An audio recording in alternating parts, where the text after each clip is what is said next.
Tablado na ng ICC Appeals Chamber ang request for interim release ni FPRRD. Tanggap naman ito ng kanyang partido. Yan ang agenda report ni Pierre Pastor, live mula sa PDP headquarters sa Santa Mesa, Manila. Pierre, kamusta ang sitwasyon dyan? Pinky, tanggap nga ang desisyon pero syempre nabalot ng lungkot itong headquarters ng PDP laban dito sa Santa Mesa, Manila. Nang lumabas ang desisyon ng ICC na hindi papayagan ng interim release ni FPRRD. Nagdesisyon pa nga ang dating Pangulo na hindi na humarap sa ICC Appeals Chamber para dito at ang kanyang abogado na si Nicholas Kaufman ang nagrepresenta sa kanya.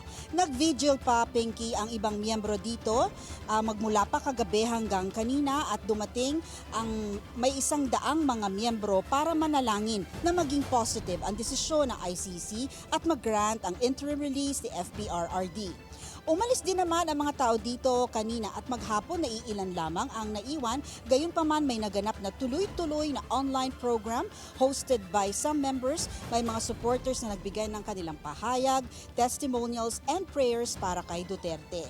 Nagsidatingan din naman ulit ang ilang supporters bandang hapon, kabilang na dumating dito si Attorney Martin Deltra. At ito ang kanyang naging pahayag kanina bago pa man ang pagbabasa ng desisyon.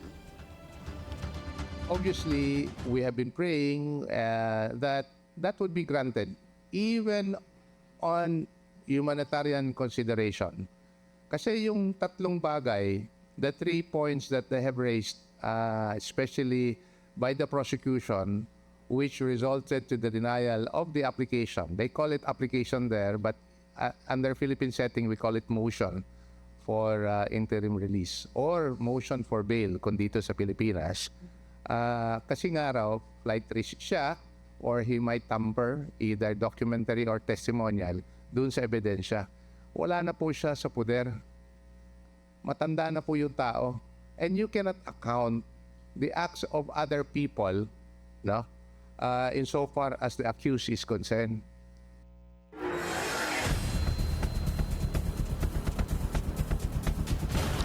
Pinky, ayon pa kay Attorney Delcra, kahit anuman ang maging desisyon ay tuloy pa rin ang laban. At sinabi rin ng mga miyembro kanina na maging anuman ang desisyon, maging negatibo man ito, ay mananalangin pa rin sila para kay former President Rodrigo Duterte. At kasama ko naman ngayon si Attorney Yvette Contacto.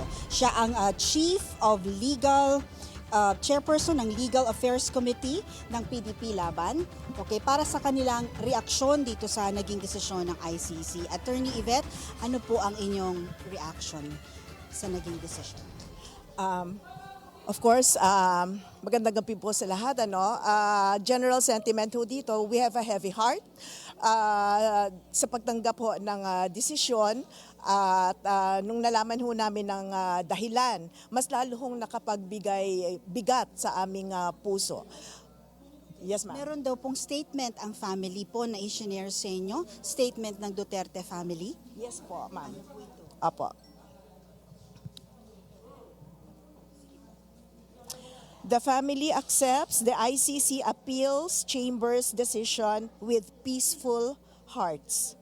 We will continue to work with the defense team on the case and will keep supporting former President Rodrigo Duterte with our daily conversations. We thank everyone who prayed with us today. Duterte family, 28 November 2025. Yan ang latest, Pinky, dito sa PDP Laban Headquarters sa Maynila. Pinky. Maraming salamat sa iyo, Pierre Pastor. Nag-uulat ng live mula sa Santa Mesa sa Maynila.